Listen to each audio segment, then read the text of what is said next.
آج کی بابرکت شب نور، شب برات کے نام سے معروف اور مشہور ہے۔ اس بابرکت شب کے دامن میں اتنی برکتیں اور اتنی رحمتیں ہیں کہ اللہ جل شانہ گناہگاروں کو جہنم کی آگ سے آزاد فرما دیتا ہے۔ ام المومنین سیدہ طیبہ طاہرہ سیدہ عائشہ صدیقہ رضی اللہ تعالی عنہا فرماتی ہیں، ایک دن میں دیکھا کہ حضور میرے حجرہ میں نہیں ہیں، تو میں حضور کو تلاش کرنے نکلی۔ جنت البقیع میں آسمان کی طرف سر اٹھائے حضور اللہ سے التجائیں کر رہے تھے۔ مجھے دیکھا تو ارشاد فرمایا، عائشہ کیا تم نے یہ سمجھا کہ اللہ کا رسول تم سے زیادتی کرے گا؟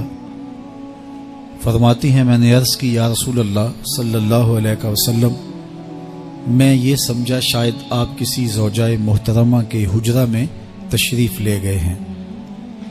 فرمایا آج لیلۃ النصف من شعبان، شعبان کی 15ویں رات ہے، درمیانی شب ہے۔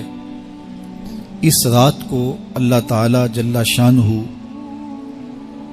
آسمان دنیا پہ نزول اجلال فرماتا ہے اور قبیلہ بنو کلب کی بکریوں کے بالوں سے زیادہ لوگوں کو جہنم کی آگ سے آزاد کر دیتا ہے۔ قبیلہ بنو کلب عرب کا بہت بڑا قبیلہ تھا جو بھیڑ بکریاں پالتے تھے اور لاکھوں کی تعداد میں ان کی بکریوں اور بھیڑوں کے ریوڑ تھے۔ تو اس قبیلے کی بکریوں کے بالوں سے بھی زیادہ گناہگاروں کو جہنم کی آگ سے آزاد کر دیا جاتا ہے۔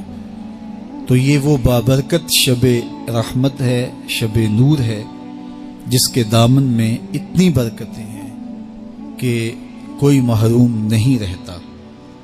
صرف وہ بد نصیب لوگ جو شرک میں مبتلا ہیں، جو سخت کینہ پرور ہیں، جو قطع رحمی کرتے ہیں، قاتل ہیں، عادی شرابی یا بدکار ہیں، انہیں اس مبارک رات میں محروم رکھا جاتا ہے، ورنہ اللہ کی رحمتوں کا عموم اس بابرکت راتوں میں اس قدر ہوتا ہے کہ کوئی گناہگار جو اس کے حضور ہاتھ دعا کے لیے اٹھاتا ہے اور اپنا دامن پھیلا کے اس کی رحمتیں مانگتا ہے، اسے محروم نہیں رکھا جاتا، بلکہ اللہ سب گناہگاروں کو جہنم کی آگ سے آزاد کر دیتا ہے۔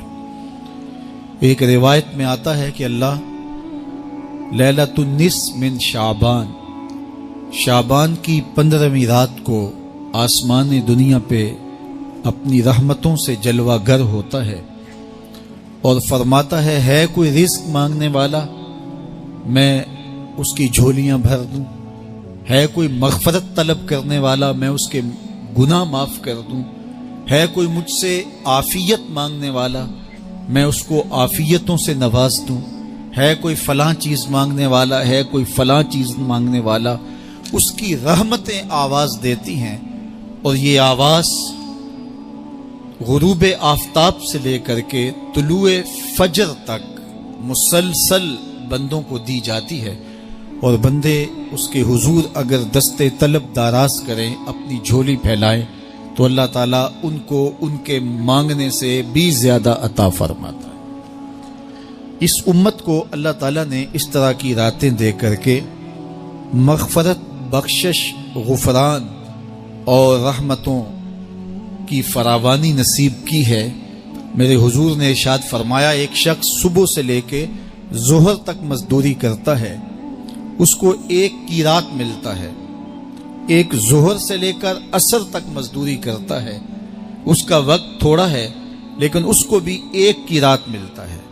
اور تیسرا شخص عصر سے لے کر مغرب تک مزدوری کرتا ہے، اس کو 2 قیرات ملتے ہیں، جبکہ اس کا وقت دونوں سے کم ہے۔ فرمایا پہلی مثال یہود کی ہے، دوسری مثال نصارہ کی ہے، اور تیسری مثال میری امت کی ہے کہ اس کو تھوڑے عمل پر زیادہ ثواب دیا جاتا ہے۔ تو یہود اور نصارہ نے اس پہ برا منایا تو حضور علیہ السلام نے فرمایا کہ اللہ نے ان کے اجر میں تو کمی نہیں کی، لیکن مسلمانوں کو زیادہ اجر دے دیا، تو یہ اس کی کرم نوازی ہے۔ تو یہ تھوڑے وقت کی عبادتیں اور چند راتوں کی بیداری اور مخصوص اوقات میں اللہ کے حضور عبادت و ریاضت ایک گناہگار کو کہاں سے کہاں تک پہنچا دیتی ہے، اس کے گناہوں کی معافی کا ذریعہ بھی بنتی ہے اور درجات کی بلندی کا سبب بھی۔